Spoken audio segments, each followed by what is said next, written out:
Welcome to the bold analysis. There is this matter that I mentioned in this video, and I think someone got to me that, Kevin, you need to revisit, and I've decided to heed to his call to revisit it. There is some clashes that were witnessed in Sondu. Sondu is a border, is a cosmopolitan center. It's not a small, it's not a big, it's a very small town that brings together Luo, Kalenjin, and some Kikuyus, not Kikuyus, and Kisis, and other tribes. So that that clash has really attracted the attention of many because there were photos, and I will not allow me not to share those photos here. There were photos that were shared of young people carrying arrows. They were actually milling around some petrol station there.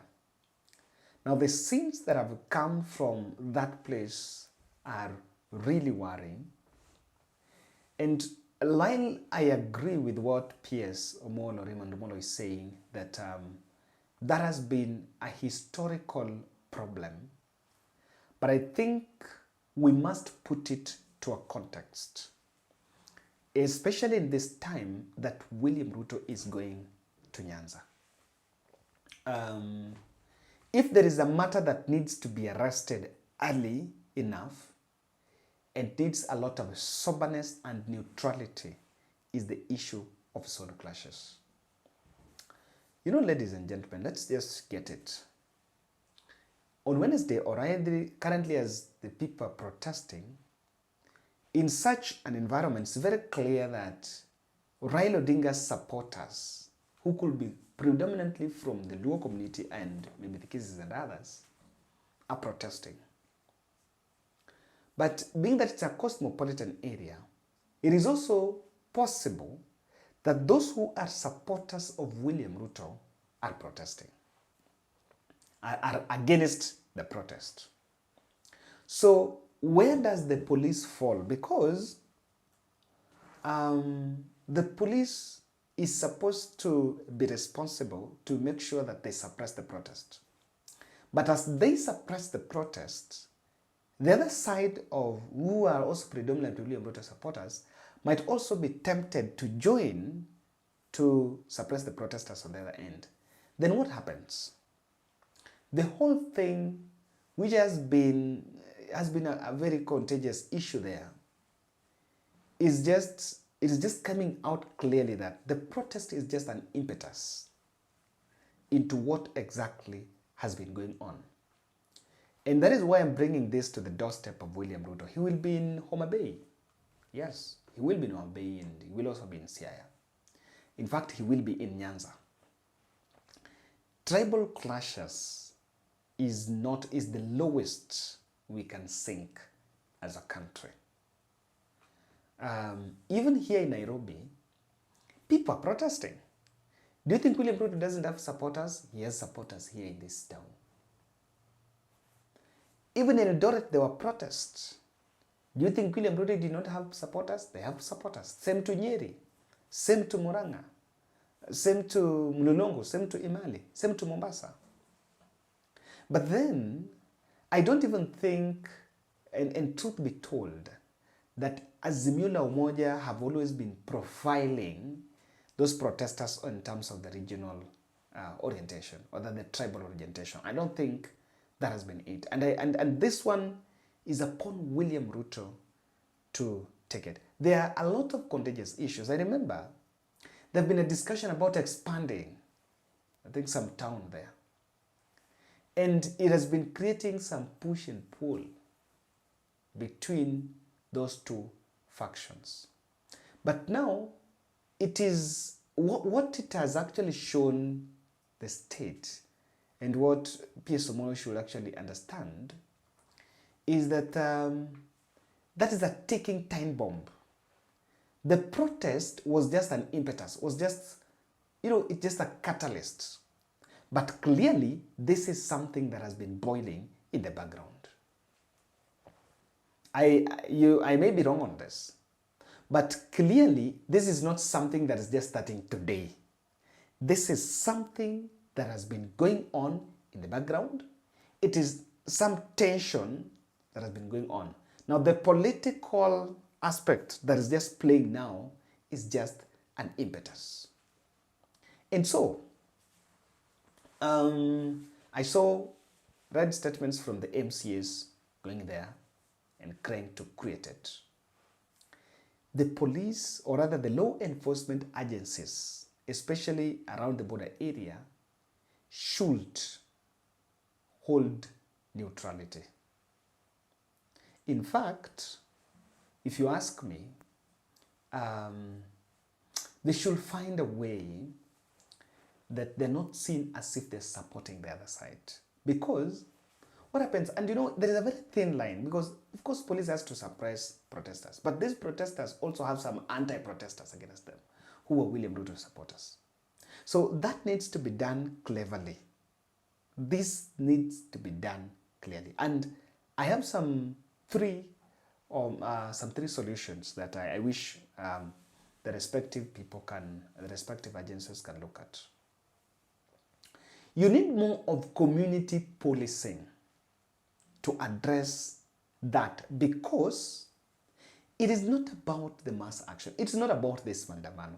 This thing is something that seems to be there. And it's deep. Even if it is not about this protest, who knows? Tomorrow may be something else. And this thing will still reoccur. So we need to look at community policing. You need to draw leadership from both sides, both on the other side of the Luos and the other side. Both the warring factions, you must bring equal representation and just go community policing. It is very clear. I listened to stories there about how it has employed many people. They've been employed in all the areas and they've been living there together. So this is a message. And I believe that, number two, second thing that William Ruto must do, because he's going to Nyanza, and there is, of course, I understand there are some rallies that have been organized to ensure that people don't attend his Rio Boys event, the homecoming of, I think, Piezomolo, if it is going to be there. The issue of Sondu clashes should be on top of William Ruto's agenda. And it is not just about going there to talk. It's not just about going there to talk. They should go and they should find a way. I don't think there's nothing wrong with Azimio protesters protesting there. Just the same way they're protesting in other towns. There should not be a sense of entitlement.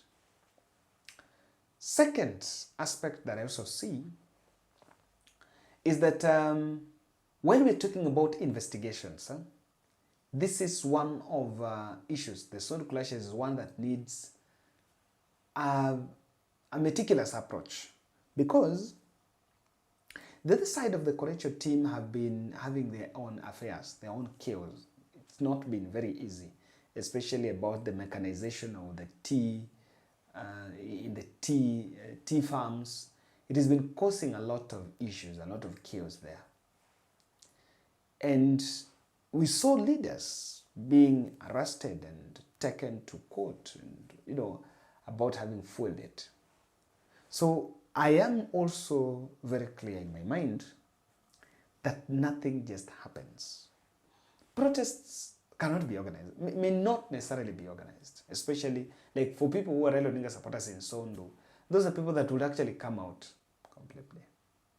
But the respective agencies must go down and must go and deepen their investigation.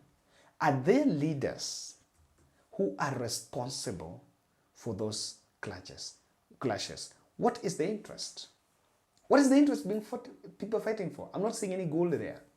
Someone should Make me understand. I'm not seeing any gold there. I know Raila Odinga will go at one point and also talk to the Sondu. So his supporters say, let's not engage. The same way William Ruto is going there, he should actually go and speak to those fellows from Kericho and speak with them the Kalenjin language. Because the whole thing is a ticking time bomb. We cannot sink. I said it, and that's why I say, Kevin, you need to repeat that. We cannot sink. No, it can never be about that. The differences are on ideology. And if you look at town centers, people live together.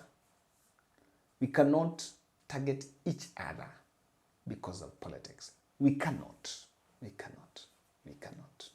So I'm really following keenly on President Ruto's trip there and how exactly he's going to manage, or what is going to be his position about all this. Because what happens if it is not managed?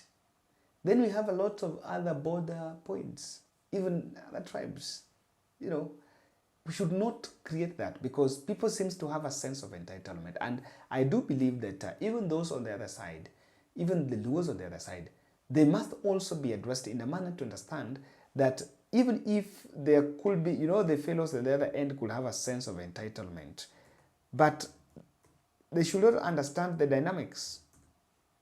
If the whole thing cannot be addressed, then they be given areas to protest so that they don't cross on a side that is going to engineer those clashes. I'm just so disappointed by that. No. That cannot be where we want this country to be. Thank you.